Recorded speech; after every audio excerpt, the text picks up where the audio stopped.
안녕하십니까. 행복한 아침 이재용입니다. 안녕하세요. 정예인입니다. 오늘은 3월 28일 금요일이고요.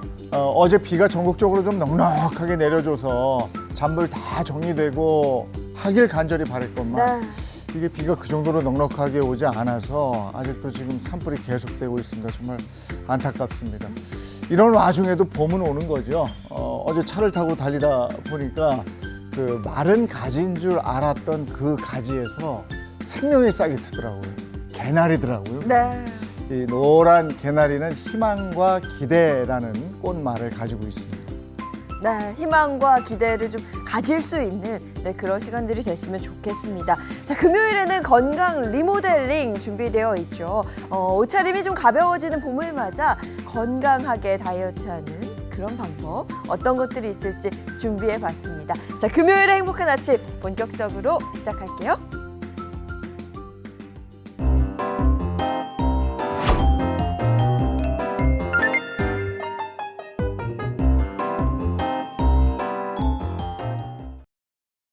네, 금요일 아침 어떤 소식이 들어와 있을까요? 모닝픽부터 시작하겠습니다. 조현정 시사평론가와 함께합니다. 어서 오세요. 네, 안녕하세요. 네, 첫 번째 모닝픽 어떤 겁니까? 네, 오늘 첫 번째 모닝픽은 25% 관세 폭탄입니다. 도널드 트럼프 미국 대통령이 현지 시간으로 26일에 미국에서 생산되지 않는 모든 자동차에 대해 25%의 관세를 부과하겠다, 이렇게 밝혔습니다. 네, 트럼프 대통령이 제일 처음으로 철강 알루미늄에 대해서 품목별 관세를 발표했었죠. 그에 이어서 이번에는 수입차에 대해서 관세를 부과하겠다고 발표했습니다. 이 관세 부과 대상은 자동차와 경량 트럭은 물론이고 엔진, 변속기 이런 핵심 부품까지도 전부 아우르게 되는데요. 자동차의 경우에는 4월 3일 0시 1분부터 25% 관세가 부과되고요. 자동차 부품의 경우 한 달 정도 늦은 5월 3일 이전에 관세 부과 시행될 예정입니다.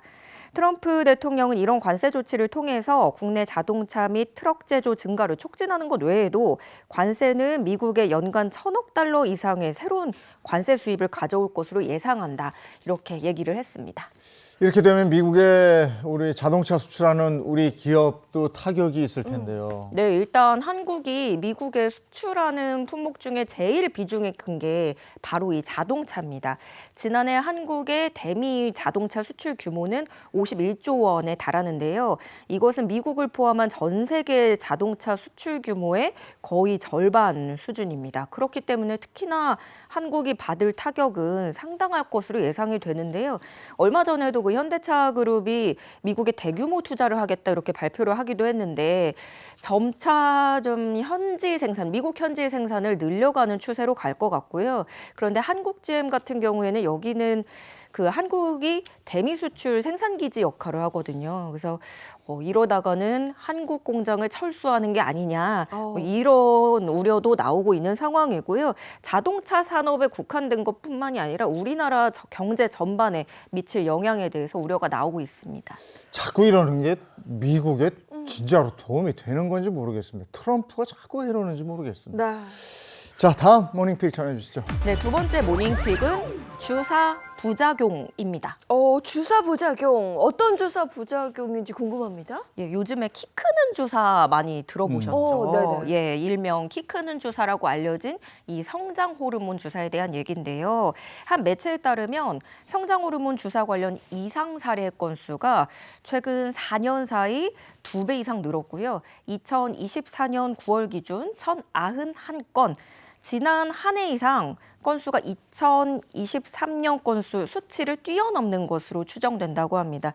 제일 많이 보고된 증상, 이 부작용 사례는요, 전신장애, 주사 부위 통증과 출혈, 두드러기, 바이러스 감염, 가려움증, 두통 등등이 있었습니다.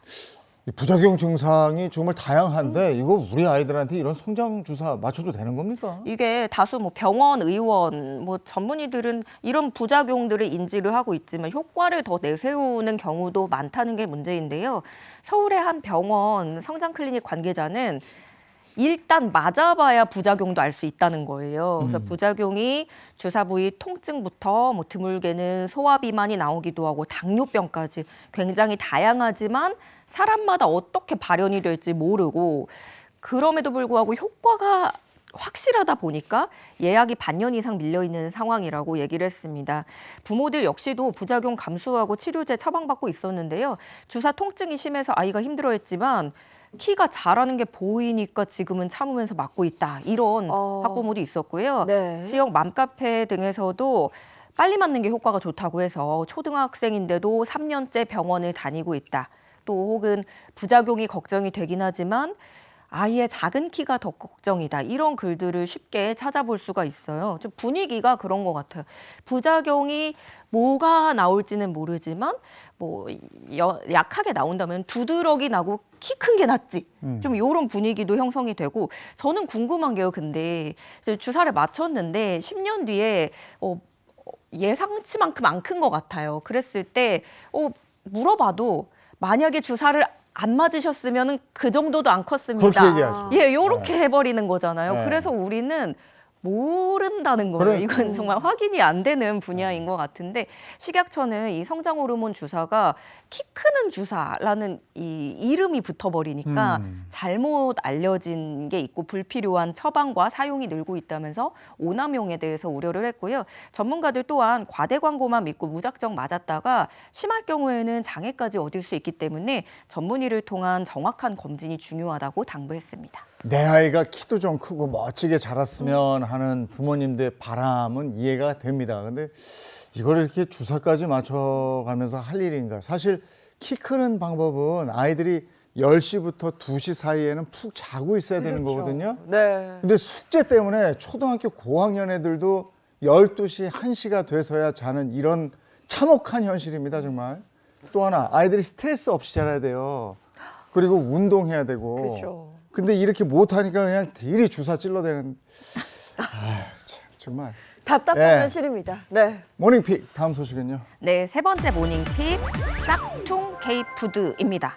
전 세계적으로 큰 인기를 얻고 있는 K푸드가 말 그대로 대놓고 베끼는 그 짝퉁 때문에 골치를 앓고 있다고 합니다. 네, 정말 많은 품목, 많은 제품을 베끼고 있던데 그중에서도 유달리 이 베끼기 타깃이 되는 제품은 지난해 해외에서만 1조 원 넘게 팔린 제품입니다. 글로벌 히트 상품이죠. 매운 볶음면인데요.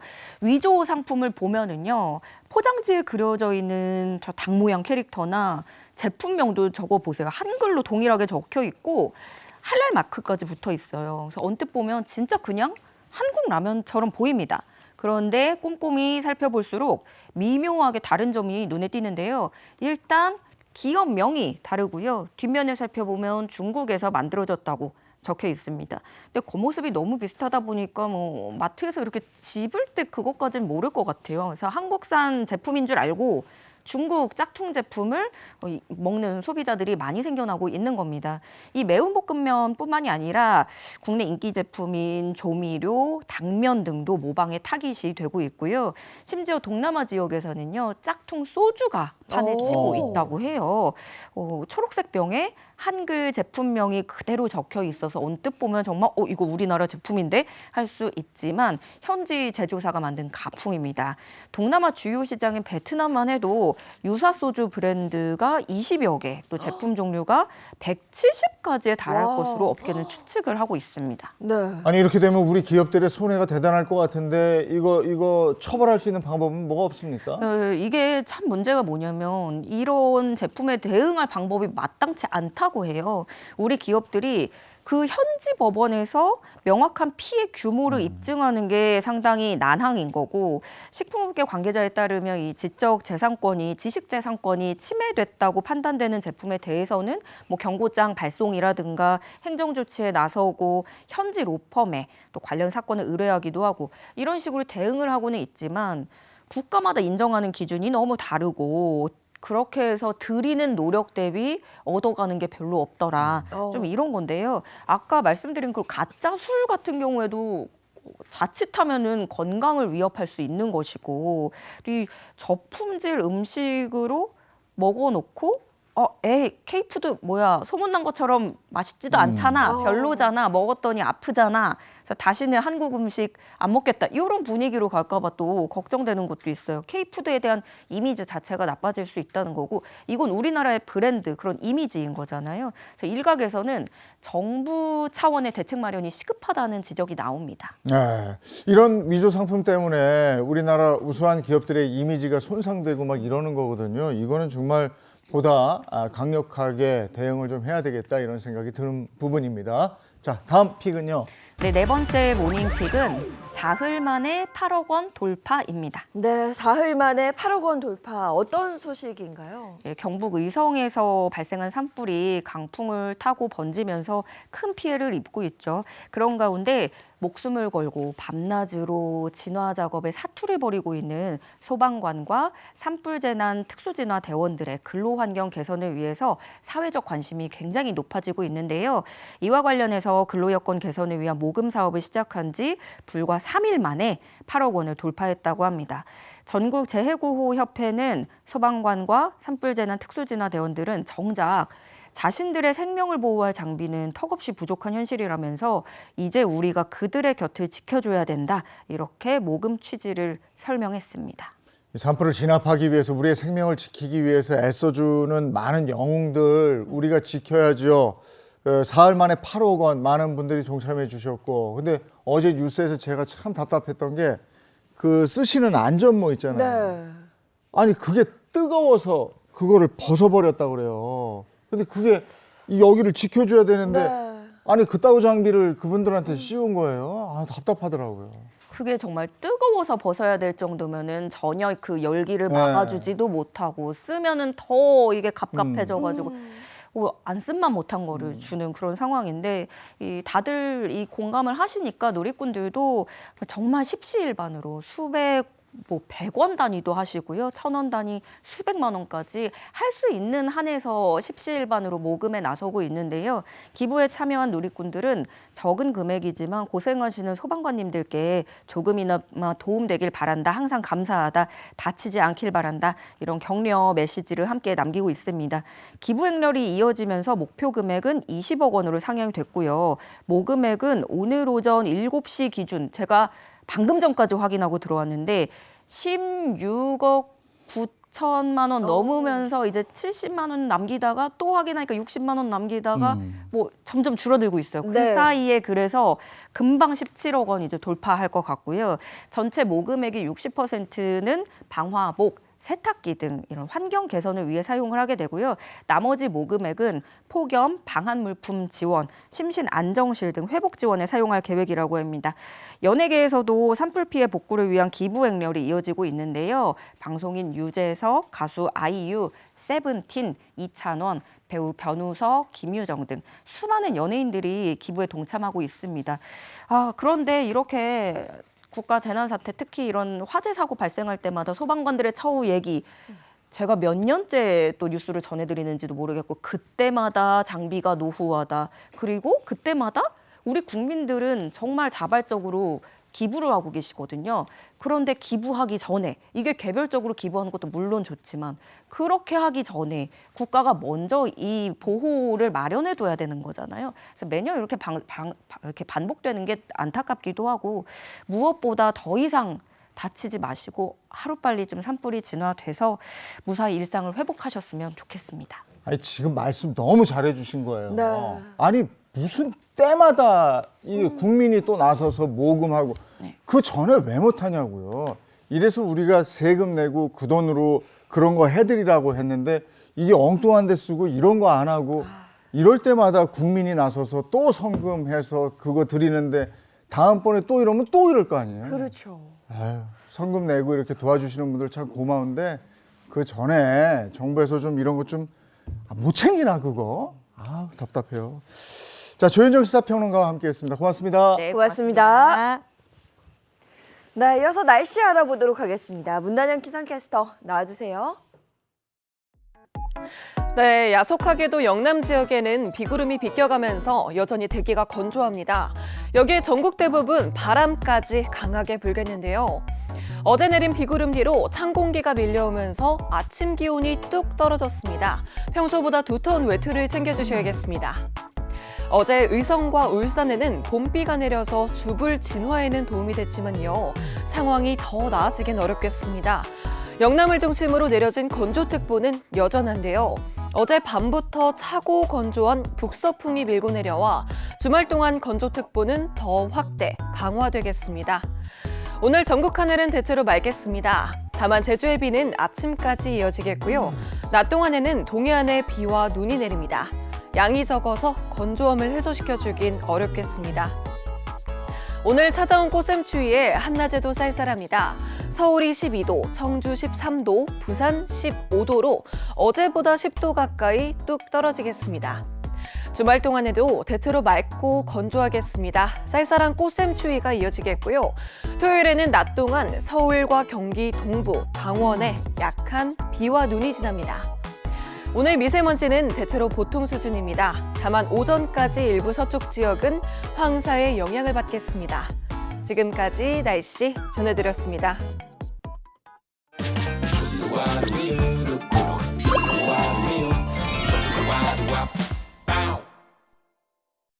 봄은 계절의 여왕이죠. 그런데 이렇게 환절기가 되고 이러면 여러 가지로 또 이렇게 뻐근하고 네. 이런 증상들이 나타나요. 특히 요즘에 또 어깨가 왜 이렇게 뻐근하지? 뭐 온몸이 왜 이렇지? 이런 얘기 많이 듣습니다. 네, 아마 많은 분들 공감하실 겁니다. 이 어깨 건강 때문에, 어깨 통증 때문에 고민이신 분들이라면 이 코너 주목해 주세요. 오늘은 특별히 이 어깨 건강부터 요즘 이 시대의 최대 관심사인 난임에 대한 이야기까지 나눠보려고 합니다. 자, 올바른 건강 정보와 함께 우리 집 앞 의사의 진짜 이야기를 들어보는 최희의 닥터하우스 바로 보겠습니다. 우리 집 앞 의사의 진짜 이야기부터 내 몸을 위한 건강 노하우까지 전해드립니다. 안녕하세요. 닥터하우스 MC 최희입니다. 오늘 함께할 첫 번째 주인공 소개해드릴게요. 약 15만 명의 환자를 진료한 17년차 닥터 모셨습니다. 안녕하세요. 안녕하세요. 정형외과 전문의 이승엽입니다. 요즘 야구 시즌이 한창인데 선생님 성함이 레전드 야구 선수 이승엽 선수와 같네요. 이름에 기운이 좋습니다. 네. 정형외과는 주로 뼈를 다루고 수술하는 과인 거죠? 뼈만 다루는 것은 아니고요. 근골격계 질환과 손상을 진단하고 치료하는 곳이 정형외과입니다.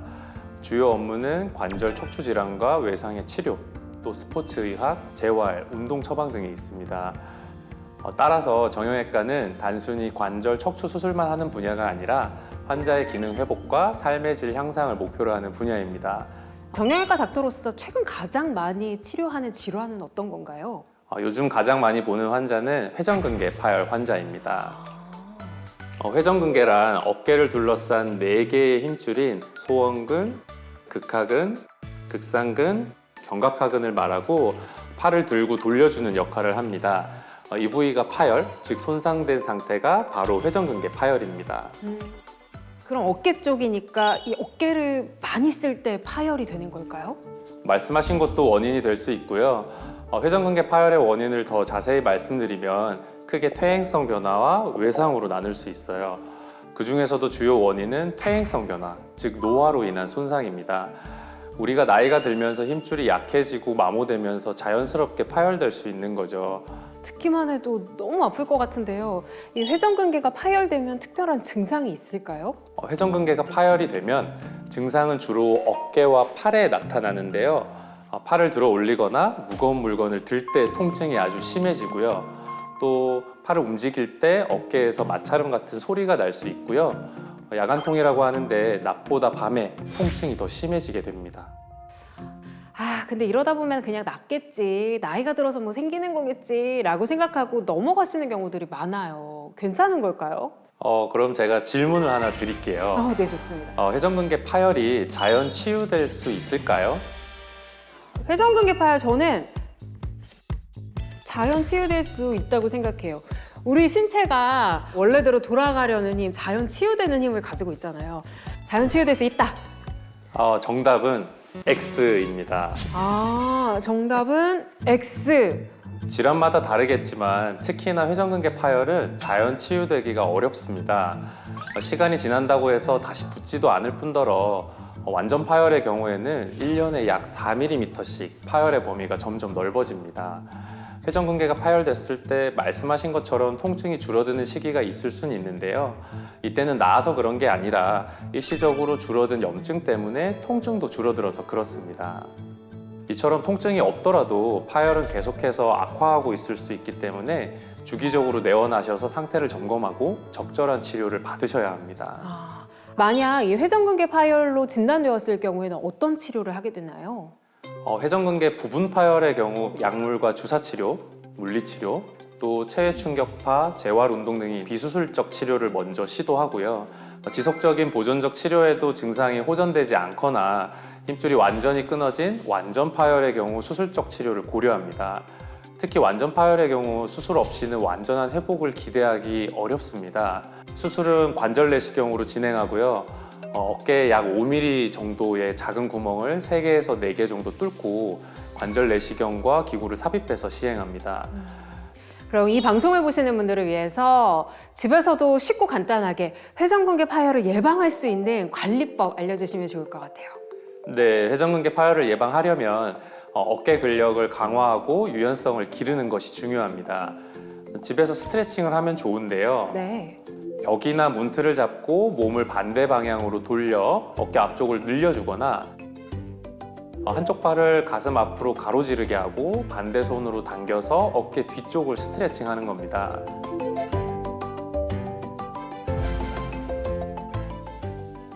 그리고 무엇보다 생활 습관이 가장 중요합니다. 무거운 물건을 반복적으로 들어 올리거나 아픈 어깨가 아래로 가도록 옆으로 눕는 것을 피해야 하고요. 장시간 같은 자세를 유지하지 않도록 틈틈이 움직이고 스트레칭 해주시길 부탁드립니다. 네. 자, 마지막으로 닥터하우스의 공식 질문 드릴게요. 이승엽 닥터님이 꿈꾸는 목표가 있다면 무엇일까요? 단순한 의료 행위를 넘어서 사람들의 삶의 질을 회복할 수 있게 돕는 것이 의사로서 제 목표이자 꿈이고 소명감이라 생각합니다. 저는 환자분들이 병원을 나설 때 통증이 사라졌다는 것에서 끝나는 게 아니라 다시 일상으로 돌아갈 수 있게 됐다. 또 더 활기찬 삶을 살 수 있게 됐다라는 변화를 경험하셨으면 좋겠습니다. 그렇게 되도록 저도 계속해서 노력하겠습니다. 네, 어디서도 들을 수 없었던 이승엽 닥터님의 진솔한 이야기 감사합니다. 닥터하우스가 늘 응원하겠습니다. 감사합니다. 함께 오늘의 두 번째 주인공 소개해 드릴게요. 25년차 닥터 모셨습니다. 안녕하세요. 안녕하세요. 산부인과 전문의 윤정섭입니다. 저도 두 번의 출산을 경험하면서 우리 산부인과 선생님들께 감사한 기억이 참 많이 있습니다. 병원에 다양한 분야가 있는데 특별히 산부인과를 선택하신 이유가 있으실까요? 특히 산부인과는 과학과 인간이 동시에 공존한다는 면이 무척 매력적으로 느껴지더라고요. 그중에서도 특수하면서도 보람이 있는 분야이자 지금 이 시대의 최대 난제인 난임 파트를 택하게 되었습니다. 이 난임은 정확히 어떨 때 진단이 되는 걸까요? 의학적으로 난임이란 특별한 피임 없이 정상적인 관계를 갖는 부부가 1년 동안 임신이 되지 않을 때 진단해요. 만 35세 이상인 경우 6개월을 기준으로 합니다. 또는 임신은 쉽게 되시는데 반복적으로 3번, 4번 계속 유산하시는 부부를 봤었는데 더 많이 힘들어 하시더라고요. 임신이 되지만 또 유산이 자주 되는 경우도 난임이라고도 볼 수 맞습니다. 있는 거군요. 임신 자체가 안 되는 것도 있고 임신은 되지만 임신 유지가 안 되는 것, 그것도 난임에 속합니다. 그렇군요. 근데 그 난임을 겪는 상당수가 검사를 해보면 특별한 원인이 없다고 하더라고요. 실제로도 그런가요? 네, 그렇습니다. 좀 더 정확히 전해드리면요. 난임의 원인은 여성 측이나 남성 측 또는 양측 모두에서 기인하기도 하는데 학자들은 대부분 남성의 요인 30%, 여성의 요인 30%, 남녀 공통 20%, 원인 불명은 20% 정도의 수준으로 보고 있습니다. 그러면 정확한 원인이 처음부터 있는 경우는 어떤 경우인가요? 남성일 때는 고안에서 나가는 정맥에 혈류 장애나 혈관이 굵어지거나 구불구불하게 늘어난 정계 정맥류, 정자의 이동 경로가 막힌 정관 폐쇄가 대표적인 난임의 원인 질환이 됩니다. 네. 여성일 때는 난소에서 배란이 돼야 되는데 이 배란이 제대로 되지 않는 배란 장애가 가장 큰 원인이고요. 다낭성 난소 증후군이 대표적입니다. 그럼 이런 난임은 어떤 방법으로 치료할 수 있을까요? 난임에 대한 원인별 치료법은 대표적으로 배란 유도에 의한 자연 시도, 그 다음에 인공수정, 시험관 아기 시술, 크게 3개가 있습니다. 인공수정은 먼저 어떤 치료법인가요? 여성의 배란기에 맞춰서 남편의 정액을 받아서 여성의 자궁 속으로 직접 주입해 자연 수정이 일어나도록 하는 치료법입니다. 그럼 시험관 시술은 어떤 걸까요? 주로 어떤 상황일 때 고려하게 되나요? 인공수정에 이미 여러 번 실패한 경우에 고려할 수 있는 치료법입니다. 정자와 난자를 체외, 즉 시험관에서 인공수정시킨 다음에 2일에서 5일 정도 배양하고 그 이후에 건강한 애만 골라서 자궁 내로 배아 이식하는 방법이죠. 일반적인 부부관계를 정자와 난자의 자만추, 자연스러운 만남 추구라고 네. 알려져 있는 라고 한다면 시험관하기 시술은 건강한 정자와 건강한 난자만 골라서 진행하는 밸런스 소개팅이라고 할 수 있을 것 같습니다. 시험관하기 시술은 과배란 주사를 통해서 건강한 난자만 선택하여 정자와 매칭시키는 방식이기 때문에 임신의 가능성을 크게 높일 수 있는 치료법입니다. 근데 듣기로는 시험관 아기 시술을 하면 폐경이 빨라진다고 하는데 이게 맞는 말일까요? 땡, X. 네, X입니다. 네. 결론부터 말하면 시험관 아기 시술을 한다고 해서 폐경이 앞당겨지진 않습니다. 시험관 아기 시술 중에 과배란 주사를 통해 인위적으로 배란을 유도하기 때문에 이러한 오해가 생긴 건데요. 좀 더 빨리 나이 든 기분이 드는 것뿐 폐경이 앞당겨지거나 노화가 빨라지진 않습니다. 그럼 시험관 아기 시술을 계획할 때 고려하면 도움이 될 부분도 있을까요? 보통 착상 전 유전 진단이라고 합니다. 아. 착상 전에 배아 단계에서 유전 질환을 갖고 있거나 염색체 수적 이상 또는 배열 이상의 유무를 진단한 후 정상 배아만을 따로 선별해서 하는 검사입니다. 이와 함께 착상 타이밍을 정밀하게 보는 착상 타이밍 검사, 반복 착상 실패나 또는 반복 유산 검사 등을 함께 생각해 볼 수 있으니 고려해 보시면 좋겠습니다. 건강한 이세를 원하신다면 규칙적인 식습관이나 수면 습관, 운동 습관도 필요하니 그에 맞춰 미리 계획을 세우고 준비해야 합니다. 산부인과 윤정석 닥터님이 꿈꾸는 목표가 있다면 어떤 걸까요? 생각했던 것보다 난임으로 고민하시고 또 고생하시는 분들이 참 많더라고요. 그런 부부들을 위해서 좀 더 폭넓고 다양한 상담이 가능한 그런 플랫폼을 만들어 보고 싶은 욕심이 있습니다. 네, 어디서도 들을 수 없었던 윤정석 닥터님의 진솔한 이야기 감사합니다. 닥터하우스가 늘 응원하겠습니다. 감사합니다. 네, 다음 시간에 또 다른 이야기로 찾아오겠습니다. 지금까지 닥터하우스 MC 최희였습니다.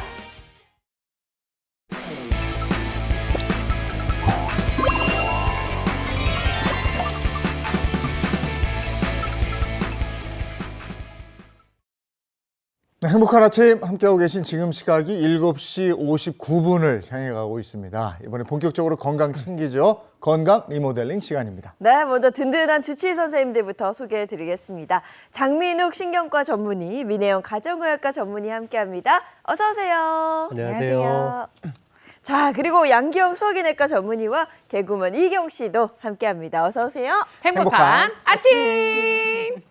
네, 이제 뭐 봄이 되고 이러면서 희경 씨가 더 표정이 화사해지는 것도 같고 네, 살도 좀 예뻐졌어요. 빠진 것도 같고. 어머 느껴져요? 한 2kg 빠졌어요. 아, 그렇구나. 아니 제가 진짜 행복한 아침에서 꿀팁을 많이 알려주시잖아요. 그래서 제가 밥빵면 요거 일단 줄이고 그 다음에 설탕도 좀 줄이고 이렇게 식습관이랑 운동 이제 조금씩 시작했더니 한 살이 2, 3kg 빠지더라고요. 네. 이게 행복한 아침 덕분인 것 같아요. 네, 그런 좋은 건강한 다이어트 방법을 알려면 행복한 아침을 꼭 봐야 봐야 한다. 된다. 네, 보기만 해도 꿀팁입니다. 빠진다. 근데 봄이 되면서 옷차림이 가벼워지고 정말 많은 분들이 어떻게 하면 조금 건강하게 살을 뺄 수 있을까 고민을 하시는 것 같아서 이 시간 한번 준비해 봤습니다. 자, 오늘 주제인 다이어트와 관련된 미리 보기 키워드 준비했거든요. 먼저 보시죠. 자, 실패 이유, 어. 또 85대 15, 염증 퇴치, 이렇게 3개의 미리 보기 키워드가 있습니다. 희영 씨, 야. 가장 먼저 뭐가 좀 궁금해요? 정말 실패의 이유가 딱 정말 매지가이처럼 다가오네요. 이게 다이어트를 많이 해보신 분들은 실패도 그만큼 많이 해봤기 때문에 저는 실패의 이유를 안다면 성공할 수 있지 않을까라는 생각이 들어서 요거부터 궁금해요. 네. 네. 아니, 누구나 이제 건강을 위해서 다이어트한 경험이 있으실 거예요. 우리 주치의 선생님들도 있으실 거고 민혜연 선생님은 평생 다이어트예요. 전에 한번 그런 얘기를 한 적이 있는데 실패한 적도 있습니까? 그럼요. 없죠, 솔직히. 아니에요. 제가 평생 다이어트를 결심하게 된 계기가 20대 때 한번 이제 대차게 다이어트 실패를 해봤거든요. 그러니까 그 실패가 체중 감량이 안 된 건 아니고요. 저 20대 중반 때 안젤리나 졸리의 다이어트 비법이라고 해서 레몬 디톡스 다이어트. 유행했었어. 제 인생 처음이자 마지막 극단적인 다이어트인데요. 그냥 하루 종일 레몬물에다가 카yen페퍼 조금 타고 메이플 시럽 타서 그 물만 마시는 거예요. 밥을 안 먹고. 네. 살이 안 빠질 수가 없어요. 제가 2주 만에 한 5kg가 빠졌어요. 근데 이제 평생 물만 마시고 살 수는 없잖아요. 딱 중단을 하는 순간 빠진 5kg가 지방으로 그대로 돌아왔어요. 아, 지방으로. 그래서 체형이 정말 안 예뻤어요. 그때. 어허. 그래서 그때 이후로 제가 딱 결심을 한 게 절대 극단적으로 다이어트 하지 말고 내가 평생 끌고 갈 수 있도록 하자. 그때 결심한 거예요. 그렇군요. 다이어트도 극단적으로 잘못된 방법으로 하면 중요한 건 내 몸 건강이 상해요. 맞아요. 그래서 2배로 더 아플 수가 있어서 건강하게 하는 게 굉장히 중요합니다. 자, 그럼 지금부터 본격적으로 다이어트 왜 실패하는지 그 실패의 이유를 한번 찾아보려고 합니다. 선생님, 우리는 왜 이렇게 다이어트에 늘 도전하고 늘 실패하는 걸까요? 왜 그런 거예요, 선생님, 진짜. 다이어트 실패하는 이유 뭐 사실 굉장히 많죠. 네. 예. 혹시 다이어트를 우리나라 말로 번역하면 어떤 뜻인지 혹시 아시나요? 설빼기. 살빼기 아니에요? 다이어트를 우리나라 말로 번역을 하면 내일부터. 아, 계속 실패해요. 계속. 네, 내일부터. 네, 늘 실패하니까 이렇게 정말 다양한 원인들 중에서도 특히 다이어트를 실패하는 굉장히 중요한 원인이 있습니다. 이 첫 번째 가장 중심이 되는 이 가장 중요한 실패하는 원인이 바로 극단적 칼로리 제한입니다. 맞아, 네. 극단적. 항상 극단적이란 말이 붙으면 뭔가 좀 안 좋은 의미잖아요. 그죠? 자, 그러니까 극단적 칼로리 제한이라고 하는 것이 무엇이냐면 말 그대로 정말 일순간 딱 다이어트 시작하는 그 순간부터 정말 칼로리를 정말 아주 엄청나게 제한을 하는 거죠. 맞아요. 아니면 더 심한 경우에 그냥 아예 안 드시는. 속세와의 연을 끊잖아요. 그렇습니다. 네. 그렇게 아주 극단적으로 이제 칼로리를 제한하는 경우를 바로 이 극단적 칼로리 제한이라고 하는데요. 다이어트 사실 시작한다 이렇게 마음 먹으신 분들은 다 제일 처음 먼저 이렇게 딱 생각하는 게 바로 이렇게 극단적으로 식사를 줄이고 옛날에 내가 얼마큼 먹었는데 이런 생각하지도 않고 그냥 딱 굶어버리는 바로 그런 것이잖아요. 그렇지만 말 그대로 이 극단적이라는 단어를 빼야지만 이 다이어트에 대한 성공으로 갈 수 있는 가장 지름길이 된다고 말씀드릴 수 있겠습니다. 아, 저는 이런 말이 가장 애매해요. 극단적으로는 하지 말래. 그럼 뭐가 안 극단적인 건지를 모르겠어요. 그러면 이제 막 다이어트를 시작하려고 하시는 분들은 식사량을 어떻게 조절을 해야 되는지 왠지 민혜연 선생님한테 이거 한번 물어보고 싶어요. 실제로 저는 이제 저 찾아오시는 환자분들한테 제일 먼저 시작하는 건 밥이랑 그냥 준비는 그대로 하세요. 드시는 거 그대로 평소처럼 하시되 딱 밥 숟가락 하나만 남기시는 거예요. 한 처음 숟가락만. 시작은 딱 한 숟가락만 남기시는 거고 요게 익숙해지면 2숟가락 남기시고 그다음에 3숟가락 남기시고 해서 사실 궁극적으로는 반 공기까지 줄이라고 설명을 드리거든요. 반 공기? 근데 다만 이거를 한 숟갈 줄이는 것도 되게 힘들다 허기지다 하시는 분들은 순서를 바꾸셔야죠. 식사 똑같이 하신다고 하더라도 샐러드나 나물 반찬 먼저 드시고요. 그다음에 이제 고기나 생선 같은 메인 반찬 드시고 마지막에 밥이랑 조금 짠 젓갈류 같은 걸 드시는 거예요. 그러면 한 숟가락이나 2숟가락 덜어내도 충분히 포만감 있게 식사 유지하실 수 있습니다. 네. 자, 다이어트를 실패하는 또 다른 이유 뭡니까? 다이어트 실패의 두 번째 이유 바로 식욕을 참지 못해서입니다. 우리가 이제 식사를 앞에 두고 식욕이 막 땡기는 사람도 있고 또 식탐이 생기시는 분들도 있죠. 네. 식탐은 어떤 특정 음식, 특정 맛에 대한 갈구예요. 그러니까 갑자기 저녁에 떡볶이가 먹고 싶다거나 뭐 순대가 먹고 싶다 이런 거죠. 근데 식욕은 좀 다릅니다. 에너지에 대한 갈구라고 할 수 있어요. 그러니까 많이 먹고 싶은 욕구, 과식하게 되는 게 바로 이 식욕 때문이라고 할 수 있습니다. 우리 좀 다이어트 하려고 좀 굶다 보면은 위장관이 좀 이제 비워지게 되잖아요. 네. 이때 발생할 수 있는 이 위장관에서 나오는 호르몬, 바로 배고픔 호르몬 또는 식탐 호르몬이라고 부르는 그렐린이라는 호르몬이 나오게 되는데 이 그렐린 호르몬이 엄청나게 큰 식욕을 불러일으키게 되거든요. 그렐린. 그러니까 이 호르몬 때문에 다시 과식하게 되고 다이어트에 실패할 수 있게 된다는 거죠. 그렐린. 여기서 참 문제가 뭐냐면 이걸 참지 못하고 막 계속 먹게 된다는 거죠. 사실 이렇게 보면 여자분들 특히 습관적으로 이렇게 약간 계속 다이어트를 하시는 분들이 있잖아요. 이제 그러다가 이때 빈번하게 발생하는 게 바로 폭식증입니다. 폭식증. 다이어트에 어느 정도 성공을 했어요. 그래서 네. 체중이 많이 줄어들었는데 딱 그거 줄어들고 나면 너무 좋은데 다시 체중이 늘어나면 어떻게 되나 이렇게 늘 조바심을 내게 되고 이렇게 하는 이 강박이 바로 폭식증으로 이어지게 되는 거죠. 네. 자, 그동안 잘 참아왔던 이런 식욕이 한 번에 갑자기 탁 폭발하는 경우도 있지만 네. 이 정신적인 스트레스, 그다음에 또 이 마음의 허기짐 이런 것들을 이렇게 음식물로 좀 풀던 분들, 먹는 거로 풀던 분들은 도리어 이것이 바로 폭식증으로 이어질 수 있게 되는 겁니다. 사실 많은 분들이 그냥 조금 이제 한 끼 과식한 다음에 나 폭식증 있어 이렇게 얘기를 하시는데요. 폭식증은 그냥 단순히 많이 먹는 게 아니에요.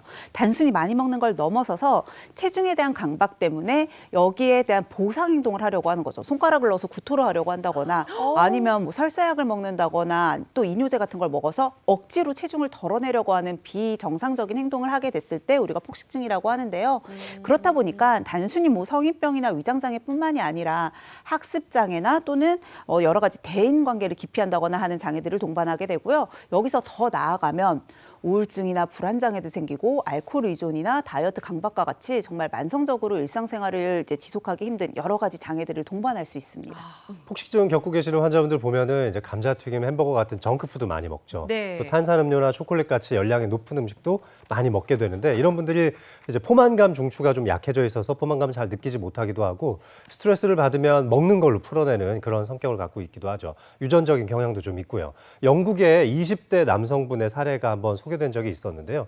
이분이 20대인데도 불구하고 190kg까지 살이 찌는 폭식증 환자였다고 합니다. 뭐 정크푸드 뭐 당연히 많이 먹었을 거고 뭐 치즈버거라든지 뭐 탄산음료 같은 것들을 일주일에 3번 이상 굉장히 많이 먹었다고 하는데요. 네. 병원에서 진단을 받아보니까 이제 폭식증이 의심된다라고 진단이 됐고 우울증도 상당히 심하게 겪었던 것으로 보이는데요. 그런데 이분이 이걸 좀 타파하기 위해서 뭐 전문적인 치료를 받기도 했지만 축구팀에 합류를 해서 축구 경기를 좀 운동을 열심히 하셨구나. 하고 또 식단도 기존에 먹었던 그런 나쁜 음식들을 다 끝내고 나서 저렇게 오른쪽에 있는 사진처럼 82kg 어머나, 감량에 성공을 했다고 합니다. 탄탄하게 빼. 야, 완전 다른 사람이야. 다른 네, 사람이 됐고 맞습니다. 좌측 사진은 이미 뭘 들고 있잖아요. 먹으려고 빵을 건강하니까 운동복 입고 있는 사진. 이 사진 야. 보면서도 많이 네. 배웁니다. 그러네. 자, 지금까지 다이어트 실패하는 이유 살펴봤고요. 이어서 미리 보기 키워드 중에 85대 15가 있었습니다. 저거 진짜 어려워. 이게 뭔지 모르겠어요, 저는. 왠지 막 85kg까지 가는데 15일째 안 걸린다 뭐 이런 느낌. 방심하면 훅 찐다. 아하. 이런 느낌일 수도 있을 것 같아요. 아니 근데 사실 전혀 모르겠어요. 예상이 안 돼요. 뭐예요? 제가 지금부터 좀 찬찬히 설명을 드릴게요. 일단 우리가 다이어트에 성공을 하기 위해서는 무엇보다 장 건강을 튼튼하게 지키는 게 굉장히 중요한데요. 이 장 건강을 위해서 필요한 숫자가 85대 15라고 하는 숫자입니다. 우리 장 건강을 생각하면 장내 미생물을 빼놓을 수가 없어요. 장 점막을 건강하게 유지시켜주기 위해서 필수적인데 특히 이 미생물을 우리가 좀 세부적으로 나누면 3단계로 나눌 수 있거든요. 일단 우리가 장을 좀 튼튼하게 해주고 장의 면역력을 올릴 수 있는 도움이 되는 유익한 미생물을 유익균이라고 하고요. 반대로 면역의 기능을 떨어뜨리는 미생물을 유해균이라고 합니다. 마지막으로 유익균도 유해균도 아닌 좀 애매한 중립적인 성격을 띠는 애들을 중간균이라고 해요. 이렇게 3가지 부류로 크게 나눌 수 있죠. 그래서 원래 이제 유익균이 한 25%, 중간균이 60%, 그리고 유해균이 15% 정도 되는 요 정도의 구성을 가지고 있는 게 이제 장내 미생물의 분포인데 그런데 건강한 사람들을 보면 생활 습관도 좋고 식습관도 좋고 또 스트레스에 대한 조절 능력도 상당히 좋으실 텐데 이런 분들의 장내 미생물 환경을 살펴보면 유익균이 85%, 그리고 유해균이 15% 정도로 85대 15 정도 굉장히 좋은 비율을 유지하고 있다는 거죠. 아니 근데 분명히 선생님이 중간균도 있다고 하셨잖아요. 그 지금 이 중간균은 어디로 간 거예요? 예, 중간균은 이 장 속에 있는 이 이 균들이 유익균이 많아지면 유익균에, 그다음에 유해균이 많아지면 유해균 쪽에 이렇게 붙어가지고 그쪽으로 변화가 되는 그런 균입니다. 그러니까 쉽게 얘기해서 우리 장 속에 유익균이 5개가 있고 유해균이 2개가 있다고 하면 유익균이 3개 많은 거잖아요. 네. 그렇게 되면은 이때는 이 중간균이 유익균에 붙어가지고 유익균이 하는 그런 우리 몸에 이로운 그런 활동하는 것을 같이 옆에서 따라서 같이 하게 되는 거죠. 그러니까 뭐 한마디로 말하면 이제 따라쟁이 같은 네. 그런 역할을 하는 거죠. 그렇기 때문에 우리가 생활을 하면서 뭐 유익균에 좀 좋은 그런 음식을 많이 섭취를 한다던가 아니면 장에 그런 그 장 건강에 좋은 그런 환경에 좋은 그런 생활 습관을 잘 지키게 된다고 하면 이 중간균들을 유익균으로 이렇게 만들 수가 있는 거죠. 네. 아, 저는 뭐 편가르는 거 싫어하는데 이건 좀 해야 될 것 같아요. 뭐 진짜. 따라쟁이라고 해도 좀 따라오게 해야 될 것 같아요. 그렇지. 보니까 중간균들이 다 유익균의 편이 돼야 좋은 거거든요. 그러면 궁금한 게 평소에 어떤 음식을 챙겨 먹어야 방금 제가 말씀드린 것처럼 중간균들이 유익균의 편이 될 수 있을까? 이걸 좀 이끌어낼 수 있을까? 이게 좀 궁금합니다. 어떤 음식을 먹는 게 좋을까요? 자, 어떤 음식이 도움이 될런지 알아보기 위해서 제가 좀 준비를 했는데요. 네. 자, 희경 씨. 여기 나오셔가지고 어떤 것들, 어떤 음식의 식재료들이 내 장 건강에 도움이 될지 한번 골라보시죠. 어머, 제 맛있는 거 많은데. 생일상을 이렇게 차려놨어. 너무 정말 네, 스윗해. 많죠. 네. 근데 장 건강에 도움이 되는 거는요, 이건 네. 좀 쉽다. 네. 김치는 아하. 도움이 많이 된다고 그렇죠. 제가 그렇죠. 네. 알았고, 네. 황도는 아무래도 아니야. 이거 너무 네. 설탕이 많을 것 같고요. 그 다음에 사실 피자가 제일 먹고 싶은 거 보니까 얘는 아닐 것 같아요. 그리고 이거 다크 초콜릿, 밀크 초콜릿에는 왠지 설탕이 많아서 안 될 것 같고, 바나나는 많이 먹으라고 했던 것 같고, 네. 요거 쌉쌀한 거, 네. 근데 다크 초콜릿. 근데 얘가 좀 헷갈리는데 귀리도 탄수화물에 속하지 않을까 싶어서 왠지 저는 이렇게 한번 나눠볼게요. 자, 장 건강에 도움이 네. 되는 대표적인 식재료. 자, 김치 맞죠? 유산균이 풍부한 발효식품으로 우리 뭐 전통적인 너무 장 건강에 좋은 식품이기도 하고요. 자, 그리고 바나나 지금 골라주셨는데 바나나에 식이섬유가 굉장히 많습니다. 그래요? 네, 그리고 또 마그네슘도 풍부해서 변이 좀 말랑말랑해지는 특징도 있거든요. 그래서 바나나도 장 건강에 도움이 되죠. 자, 아까 전에 진짜 정확하게 잘 짚어주셨는데 네. 밀크 초콜릿 속에는 당분이 많이 들어 있습니다. 설사가 좀 유발될 수도 있기 때문에 이건 썩 좋은 식재료는 아닌데 70% 이상의 다크 초콜릿, 카카오 네. 70% 이상의 다크 초콜릿은 역시 식이섬유도 상당히 많고 이 바나나 지금 드시고 계시죠? 여기 들어있는 너무 좋은 것 이 같아요. 마그네슘이 이 70% 이상의 다크 초콜릿에도 상당히 많이 들어있어서 도움이 되죠. 자, 근데 아까 이 귀리를 빼셨는데 네. 귀리가 다른 이 곡물들에 비해서는 식이섬유가 굉장히 월등히 많은 그래요? 재료입니다. 그래서 귀리도 장 건강에 도움이 된다고 할 수 있죠. 이쪽으로 와야 돼요? 요거만 하나 더 꼽았으면 만점인데 네, 그래도 아주 적절하게 잘 골라주신 것 같습니다. 네. 그래도 오늘 스윗하게 다 이렇게 차려주셔서 너무 감사해요. 나 오늘 또 감동받았네. 네, 좋습니다. 예. 장 건강 잘 챙겨보시죠. 네. 잘 알겠습니다. 고맙습니다. 네. 장 건강에 도움이 되는 음식 알아봤고요. 민현 선생님, 장 건강을 위해서 또 뭘 하면 됩니까? 먹는 거 챙겼으면 또 운동을 빼놓을 수가 없겠죠. 장 건강에는 유산소 운동이 좋거든요. 땀이 송골송골 맺힐 정도의 중등도 강도의 운동을 한 번 하시면 20분 이상, 이왕이면 주 3회 이상 하시면 좋고요. 요즘 날씨 좋잖아요. 그러니까 밖에서 걷기나 러닝이나 아니면 자전거 타기 같은 거 하시면 참 좋을 것 같아요.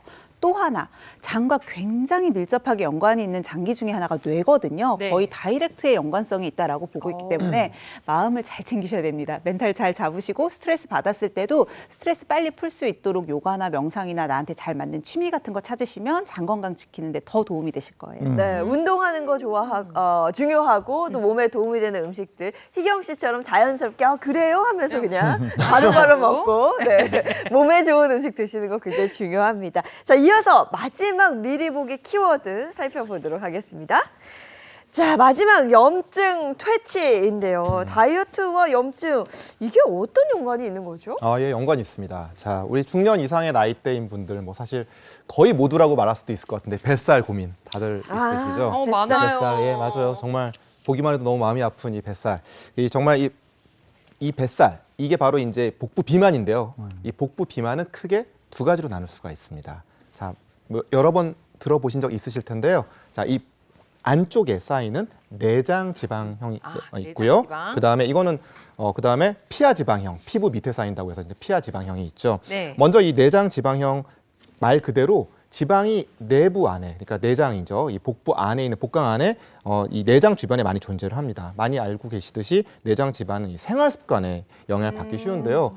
뭐 간식이나 야식 그리고 술 같은 거 많이 드신다고 하면 이 내장 지방형 복부 비만일 확률이 높겠습니다. 네. 이 피하지방형 이 비만인 경우에는 피부 바로 아래층에만 지방질이 좀 끼어 있는 형태인 반면에 내장 지방형이라면은 안쪽 내장 지방, 내장 기관 사이사이에 이제 지방 세포들이 많이 껴 있는 건데 이게 문제가 되는 것은 바로 염증 물질을 많이 분비하기 때문입니다.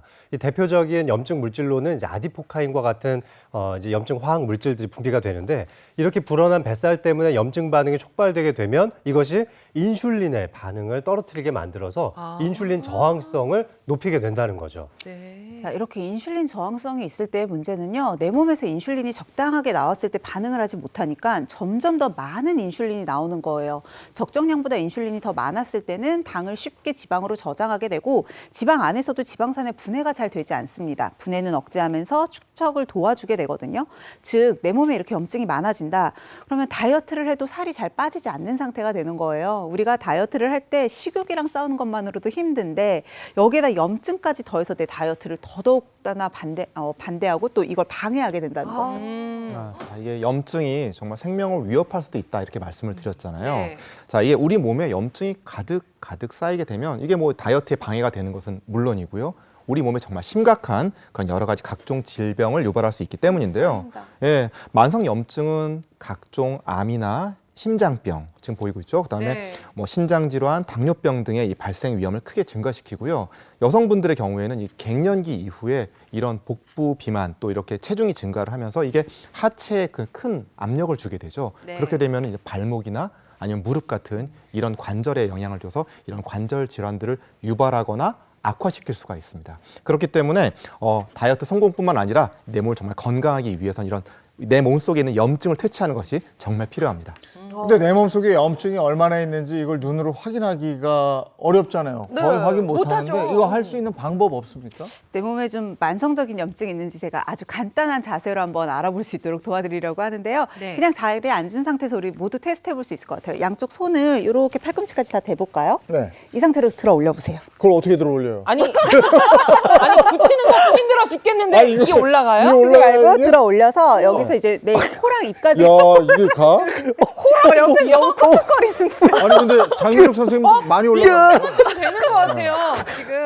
이렇게 들어 이게 어떻게 올렸을 때가 올라가? 이게 돼? 어깨 관절의 유연성을 확인을 해보시는 거예요. 어. 이게 염증이 있으면 관절이 꺾거든요. 이게 다예요 선생님. 안 돼. 이 정도 우와. 잘 되는 거예요? 오. 손으로 잘 올라가네요. 오. 그 정도까지만 예인 씨 보이셔도 너무 잘 된다. 충분히 염증이 없고 유연한 상태라고 보실 수 있습니다. 예인 씨. 네, 너무 무리하시면 진짜 어깨가 결릴 수 있어요. 네, 이게 결려요. 어깨 관절의 유연성을 확인을 하는 거다 보니까 사실 내 몸의 염증 상태를 확인할 수도 있고 또 자주 하면 할수록 스트레칭 동작이 되면서 또 관절도 풀어주잖아요. 수시로 확인해 보시면 좋을 것 같습니다. 네. 관절 이 자세를 지금 해봤을 때 예인 씨 말고는 거의 약간 거기서 거기였거든요. 근데 이게 안 올라가면 몸에 염증이 있다고 말씀을 해주셨잖아요.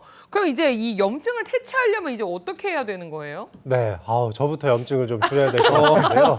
우리 내장 지방이 네. 염증 물질을 많이 분비한다고 했잖아요. 그러니까 뱃살을 좀 빼는 식단을 관리하는 게 굉장히 중요하겠죠. 뱃살. 혈당 스파이크가 생길 수 있게 만드는 정제 탄수화물을 내가 너무 많이 먹고 있지는 않은지 또 좋은 뭐 양질의 단백질이나 좋은 채소 같은 것들을 충분히 먹고 있지 않은지 점검을 좀 해보셨으면 좋겠는데요.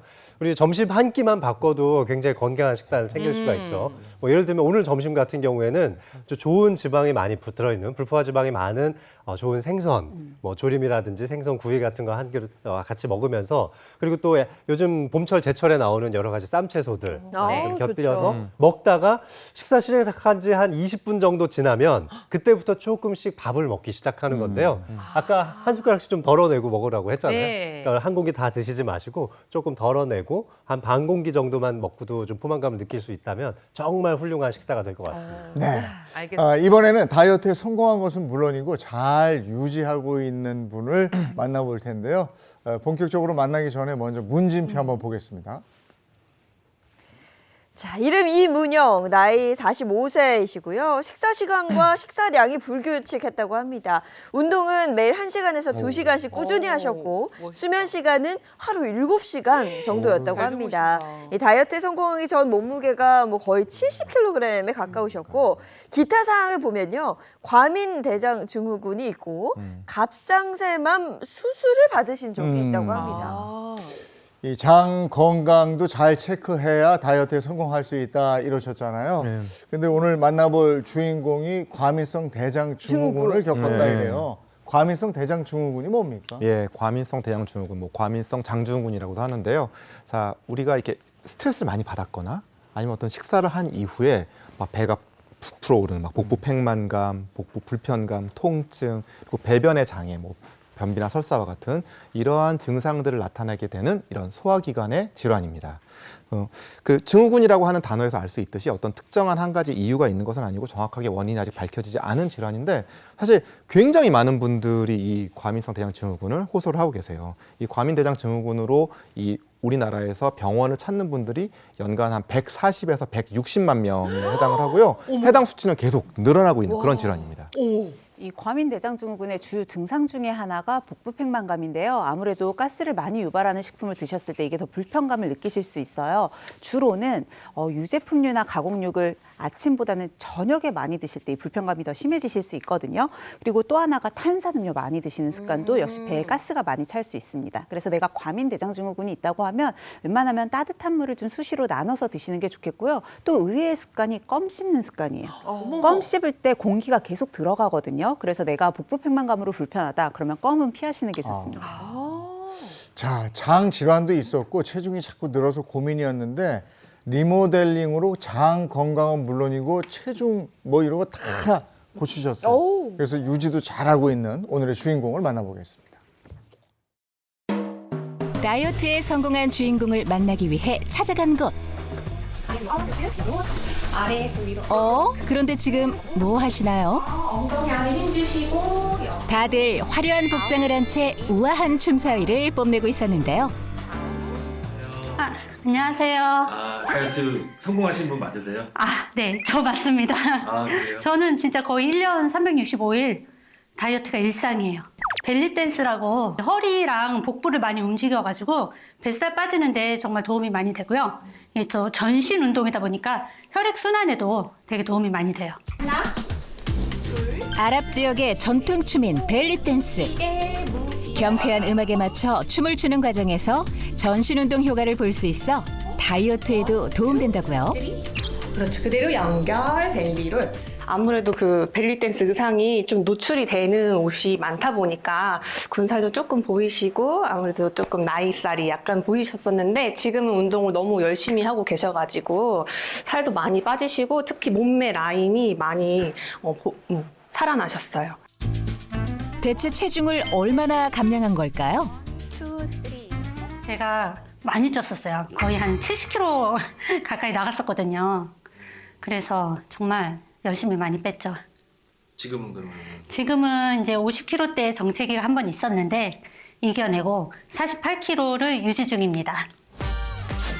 50kg대에서 좀처럼 줄지 않았다는 몸무게를 지금은 48kg으로 유지하고 있답니다. 하지만 한때 다이어트 정체기를 겪었다던 문영 씨. 평소 그 누구보다 열심히 운동을 해왔었기에 처음엔 그 이유를 알 수 없었다는데요. 제가 벨리 댄스도 굉장히 오래 했고 그 힘들다는 폴 댄스도 지금 몇 년째 하고 있는데 이제 새롭게 머메이드 다이빙이라고 해가지고 프리다이빙 일종인데 인어공주 컨셉으로 장비 착용하고 하는 것도 하고 있습니다. 상당한 근력이 필요한 폴 댄스는 물론 열량 소모가 큰 머메이드 프리다이빙까지 섭렵한 그녀. 하지만 운동을 진짜 많이 하고 열심히 하니까 50kg 중반까지 뺄 수는 있었는데 정체기를 겪은 거예요. 아무래도 이 다이어트 식단이 병행이 돼야 되는데 장이 안 좋아가지고 식습관도 불규칙하고 막 장 트러블도 있고 굉장히 힘들었었죠. 그녀의 발목을 잡은 건 바로 장 건강. 힘드시니까 뭐 하나 드릴게요. 정말요? 네. 과거 장 건강이 좋지 않아 일상에 큰 불편을 겪었었다고요. 목이 많이 타셨네. 완전 시원해요. 네, 고생하셨습니다. 음식을 조금만 잘못 먹으면 어김없이 찾아오던 적신호가 있었으니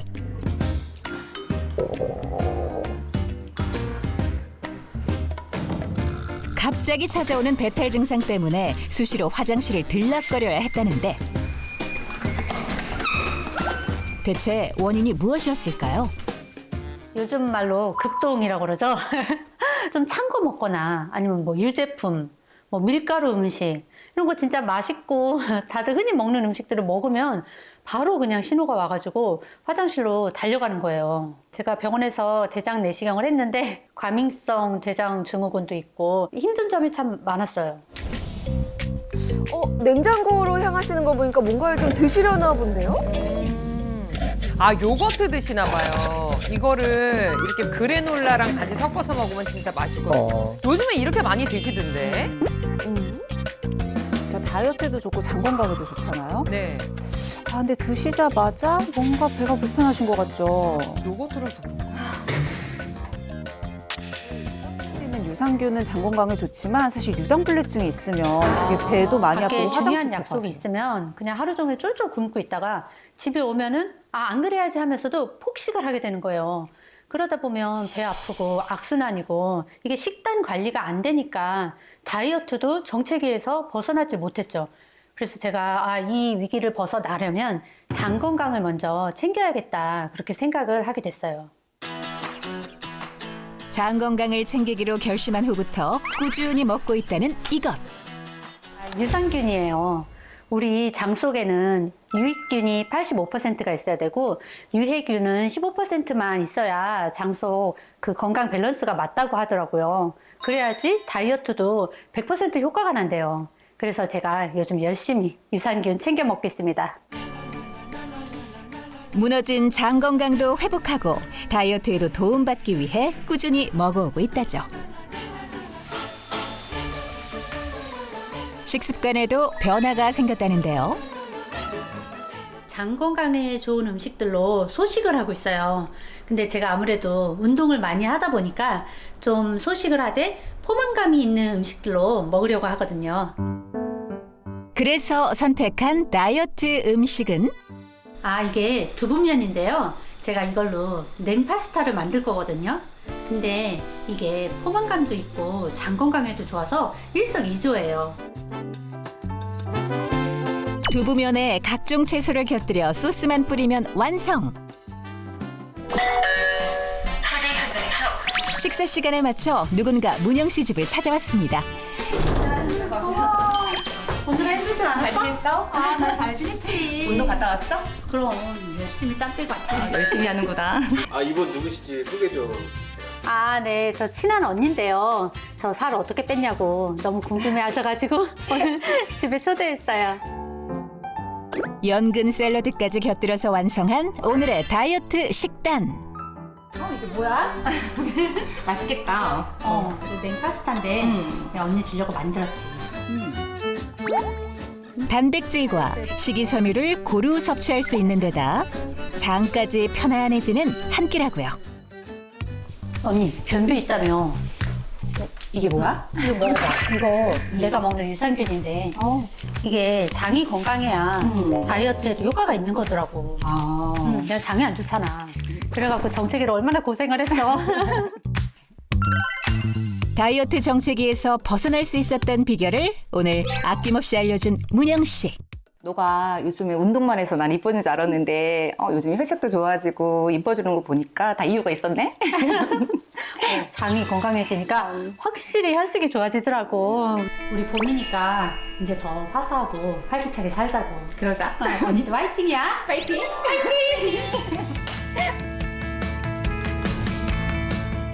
성공적인 다이어트의 첫걸음. 장 건강에서 비롯된다는 사실 잊지 마세요. 네, 불규칙한 식습관 그리고 생활 습관에서 벗어나서 체중 감량하고 또 잘 지키고 계신 분을 만나봤습니다. 대단하네요. 네. 영상에서 48kg를 유지하고 계시다 그랬잖아요. 유지하는 게 보통 힘든 일이 아닌데 진짜 대단하신 것 같아요. 예. 근데 굉장히 다양한 운동을 즐겼어요. 무슨 댄스도 즐기고 아까 벨리 놀라운 것은 물속에서 인어공주가 되셨는데 너무 예쁘더라. 그러니까 그런 운동을 하면서 단지 그냥 살 빼기 위한 운동이 아니고 근육을 또 다지는 운동이었기 때문에 저렇게 할 수 있었던 게 아닌가 싶습니다. 네, 그리고 이 외에 또 건강 리모델링에 성공할 수 있는 비결이 하나 더 있었죠. 바로 대사에 도움을 주는 유산균이었습니다. 주인공의 장속 유산균과 유해균의 비율이 저희가 앞서 말씀드렸던 85대 15를 유지하기 위해서 이 대사 유산균을 꾸준히 섭취하고 있다고 하는데요. 대사 유산균, 이게 정확히 뭔지 궁금해요. 우리가 왜 생활하다 보면 오늘 신진대사 나는 조금 잘 안 되는 것 같아 이런 신진대사라는 말 많이 하잖아요. 네. 대사유산균, 신진대사, 대사 같은 뜻입니다. 그러니까 우리가 사실 생활을 하고 에너지를 얻고 이런 삶을 영위하기 위해서는 음식물을 꾸준히 먹고요. 이게 잘 소화가 되면서 필요한 영양분은 흡수되고 불필요한 노폐물이나 독소는 바깥으로 나가는 활동이 필요한데 이런 전반적인 활동을 우리가 신진대사라고 말하거든요. 그래서 사실 우리는 우리 몸 안에서 소화시키는 소화대사도 필요하고요. 에너지를 얻기 위해서 탄수화물이나 단백질, 지방이 대사가 되는 이런 각종의 에너지 대사 같은 것들이 필요해요. 이것들이 원활하게 이루어져야지만 우리 몸에서 살도 찌지 않고 건강하게 에너지를 얻을 수 있고요. 반대로 이런 신진대사가 제대로 작동하지 않으면 쉽게 살이 찌고 피곤한 몸이 됩니다. 그래서 대사유산균이라고 하면 이런 대사 기능을 잘 유지하고 체내의 지방도 에너지로 효과적으로 잘 전환을 할 수 있는 몸으로 만들어서 다이어트에 도움이 되고요. 결정적으로 계속 강조했던 우리 안에 있는 장내 미생물의 비율을 유익균 85, 유해균 15의 비율로 건강하게 유지하는 데도 도움을 주죠. 오늘 영상 주인공 분도 다이어트에 성공하셨는데 이걸 꾸준히 드셨다고 했잖아요. 대사에 도움을 주는 유산균, 여기에는 뭐 어떤 좋은 성분들이 들어있어요? 네, 이 대사 유산균 속에 들어있는 여러 가지 성분들 중에 우리가 좀 눈여겨봐야 될 것이 바로 락토코커스 락티스 8515 KR 050L이라고 하는 어렵다. 뭐가 들어있대? 뭐가 되게 대사에 진짜. 도움이 되는 여러 가지 이제 유산균 균주 중에 이 8515 KR 050L이라고 하는 유산균 균주가 우리의 염증 반응을 줄이는데 굉장히 탁월한 효과를 가지고 있다고 알려져 있습니다. 그래서 체내에서 분비되는 염증 매개 인자를 최대 93.2%까지 줄였다는 보고도 있고요. 네. 다른 유산균 균주에 비해서 이런 염증 물질을 억제하는 효과가 가장 강력했다는 연구 결과도 있습니다. 따라서 우리가 기본적으로 유산균이니까 장 건강에도 도움이 되겠죠. 그런데 그것뿐만 아니라 만성 질환의 염증이 될 수 있는 염증 물질도 줄이는 데 도움이 좀 될 수 있고 우리가 또 비만, 다이어트를 할 때 가장 큰 적이 또 이 염증이거든요. 그러니까 이걸 좀 줄이는 데 도움이 된다는데 집중해 보시면 좋겠습니다. 유익균과 유해균의 비율이 85대 15라고 그랬어요. 요걸 지키기 위해서 대사 유산균 섭취가 유익균을 증가시키는데 효과가 있을까? 네. 이 부분이 또 궁금하거든요. 자, 대사에 도움을 주는 이 유산균인 락토코쿠스 레티스에 관련된 연구 내용이 있어서 제가 한번 소개를 해드리려고 하는데요. 자, 우리 건강한 한국 남성 20명을 이 5개 그룹으로 나눠서 이 실험을 진행을 했습니다. 이 5개 그룹에게 각각 다른 양의 이 락토코쿠스 레티스 캡슐을 이렇게 섭취를 시키고요. 대사 지표와 장내 미생물총에 어떤 변화가 생기는지 관찰을 했는데요. 네. 자, 그 결과 복용 시작 후 하루 이틀 뒤에 장내 이 락토코쿠스 레티스가 복용 전 수준에 비해서 약 10.1배 크게 증가했고요. 3, 4일 뒤에는 약 6.61배 증가했으며 이 1일 복용량의 차이와 관계없이 락티스의 증가율은 모두 비슷했던 것으로 확인되었습니다. 또 우리 장내에 있는 중간균이나 유해균 같은 경우는요. 단순히 염증뿐만이 아니라 대장암이나 심혈관 질환, 또 간경화, 우울증과 같이 다양한 질환과 연관이 있다고 알려져 있거든요. 그런데 이런 중간균이나 유해균이 락토코커스 락티스 캡슐 복용 7일 후에 이전보다 0.8배가량 더 감소한 것도 확인을 할 수가 있었어요. 뿐만 아니라 이 락티스 균주 섭취 전후로 총 11가지의 대사산물이 증가한 것도 확인할 수 있었습니다. 네. 관련해서 또 어떤 연구가 있었습니까? 예, 락토코쿠스 라티스 이 균주가 대장암에 미치는 영향에 대해서 이 쥐 실험을 진행한 연구가 있었는데요. 자, 대장암을 유도한 쥐에게 이 락티스 균을 하루에 0.5ml씩 한 달간 복용을 시킨 후에 그다음에 이 대변 샘플을 채취를 해가지고요. 장내 미생물을 분석해 봤습니다. 자, 그 결과 이 락티스 투여군에서는 유익균에 해당하는 락토바실러스 들어보신 적 있을 텐데요. 네. 이 유익균이 그렇지 않은 대조군에 비해서 훨씬 풍부한 것으로 확인이 되었습니다. 자, 이런 유익균은 이 장내 환경을 건강하게 유지를 시키고요. 유해균 억제를 통해서 이 장내 세균총 균형의 그 회복에 도움을 준 것으로 확인되었습니다. 이제 우리가 확실히 알았잖아요. 황금 비율이 있다. 유익균이 85%, 유해균이 15%. 이제 요거는 머릿속에 각인이 된 것 같아요. 근데 여기에 관련된 또 다른 또 연구들도 있을까요? 일단 우리 고칼로리 식단이라든지 아니면 좀 음식을 너무 많이 먹는 식단이라든지 너무 탄수화물 위주의 정제 탄수화물을 많이 먹는 습관들은 장내 미생물 환경을 안 좋게 만들 가능성이 있죠. 이 85대 15의 비율이 왜 중요한지 알려줄 수 있는 연구 결과가 있었는데요. 정상 체중을 가지고 있는 12명의 성인과 또 비만인 9명의 성인을 대상으로 고칼로리 식단을 막 먹을 수 있게 실험을 진행해 본 겁니다. 그렇게 하면서 장내 미생물이 어떻게 변하는지를 봤는데 오히려 정상 체중을 가지고 있었던 정상군에서 굉장히 심한 장내 미생물 환경의 변화가 있었습니다. 그러니까 고칼로리 식단을 했을 때 이분들이 3일 만에 장내 미생물 중에 유해균이 20%나 증가하는 결과가 있었거든요. 그렇게 많이요? 근데 그만큼 유익균은 그거에 상응하는 만큼 또 감소가 됐다는 거죠. 이 85대 15 비율 지키기도 어려운데 20%나 이게 비율이 바뀐다니까 엄청난 결과였죠. 뿐만 아니라 이렇게 20% 정도의 유해균이 많아졌을 때 내가 매일 섭취하는 이 칼로리가 150kcal나 더 많이 흡수된다는 점을 알 수 있었습니다. 그래요. 그러니까 유익균이 20% 많아지면 150kcal를 덜 섭취할 수 있다는 역으로 생각해 보면 또 그런 결과도 나타나는 거죠. 예, 자, 이 말을 좀 정리를 좀 해보면요. 자, 개인이 체중을 유지하는 데 필요한 칼로리에 비해 에너지 요구량에 비해서 너무 고칼로리의 음식을 섭취를 하게 되면 이 장내에 있는 이런 미생물의 유익균과 유해균의 균형이 이제 깨지게 될 거고, 이렇게 유해균이 증가하게 되면 그만큼 흡수하는 열량이 많아지게 된다는 얘기겠죠. 그렇게 열량을 많이 흡수하게 되면 당연히 살이 찌게 될 거고요.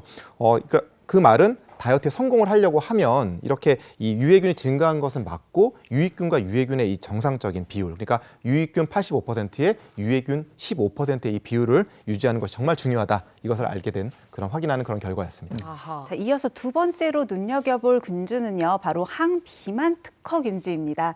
락토바실러스 람노서스 DS0508이라고 하는 균주인데요. 이 균주는 우리 몸에 있는 백색 지방을 갈색 지방으로 전환시켜주는 역할을 해요. 우리가 지방 하면 다 나쁜 것 같지만 사실 우리 몸에 있는 지방은 백색과 갈색 지방으로 나뉠 수 있는데요. 이 중에 백색 지방은 주로 쓰고 남은 에너지를 저장하는 창고 같은 역할을 합니다. 또 외부에서 이제 나쁜 충격으로부터 우리 몸의 장기를 보호하는 역할도 해주죠. 그래서 어느 정도는 필요하지만 문제는 늘 과다하게 쌓였을 때 비만으로 갈 수 있다는 거예요. 그럼 우리 몸에 백색 지방이 적을수록 좋은 거네요? 그렇죠.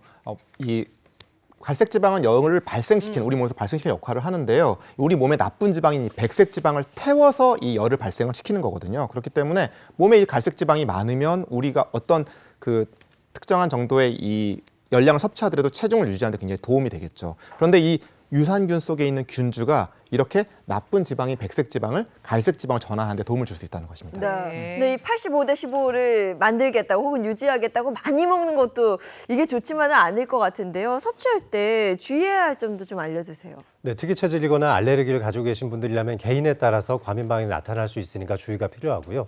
또 특정 질환을 앓고 있다거나 아니면 임산부나 수유부, 또 어린이인 경우, 그리고 또 의약품을 질환 때문에 복용하고 계신 분들이라면 전문의와 상의하신 후에 섭취하실 것을 추천드립니다. 네, 오늘은 건강한 다이어트 그리고 장내 건강을 유지하는 비법에 대해서 알아봤습니다. 도움 말씀 고맙습니다. 고맙습니다. 네, 오늘은 외출하실 때 옷차림 좀 신경 쓰셔야겠습니다. 문단영 기상캐스터, 오늘 날씨 전해주세요. 네, 쌀쌀한 공기가 다시 찾아왔습니다. 어제 밤부터 북서쪽에서 찬 공기가 밀려 내려왔는데요. 때문에 오늘 아침 기온은 어제보다 더 떨어져서 4.1도를 보이고 있고요. 한낮에도 쌀쌀한 공기는 이어지니까요. 더 두터운 외투를 챙겨주셔야겠습니다. 어제 의성과 울산에는 봄비가 내려서 주불 진화에는 도움이 됐지만요. 상황이 더 나아지기는 어렵겠습니다. 아직까지도 영남 지역을 중심으로 건조특보가 발효 중인 가운데 어제 밤부터 밀고 내려온 차고 건조한 북서풍 때문에 주말 동안에는 건조특보가 더 확대, 강화될 가능성이 있겠습니다. 오늘 전국 하늘은 대체로 맑겠습니다. 오전까지 제주에는 비가 이어지겠고요. 낮 동안에는 동해안을 중심으로 비눈이 지나겠습니다. 하지만 양이 적어서 건조함을 해소시켜주기에는 어렵겠습니다. 오늘 찾아온 꽃샘추위에 한낮에도 쌀쌀합니다. 서울이 12도, 청주가 13도, 부산 15도로 어제와 비교했을 때 기온이 10도 가까이 뚝 떨어집니다. 주말 동안에도 대체로 맑고 건조하겠습니다. 꽃샘추위도 계속 이어지겠는데요. 토요일에는 낮 동안에 서울과 경기 동부, 강원을 중심으로 약한 비와 눈이 지나겠습니다. 오늘 미세먼지는 대체로 보통 수준입니다. 다만 오전까지 서쪽 지역을 중심으로 황사의 영향을 받겠습니다. 지금까지 날씨 전해드렸습니다. 오늘 아침에는 나올 때 보니까 좀 쌀쌀해진 것 같아요. 네, 맞습니다. 어제와 비교했을 때는 한낮 기온이 거의 10도가량 뚝 떨어진다고 하니까요. 외출하실 때는 옷차림 신경 쓰셔야겠습니다. 좋은 하루 보내시고요. 저희는 다음 주 월요일 아침 7시 30분에 돌아올게요. 행복한 아침, 행복한 하루, 그리고 행복한 주말 보내십시오. 고맙습니다. 고맙습니다.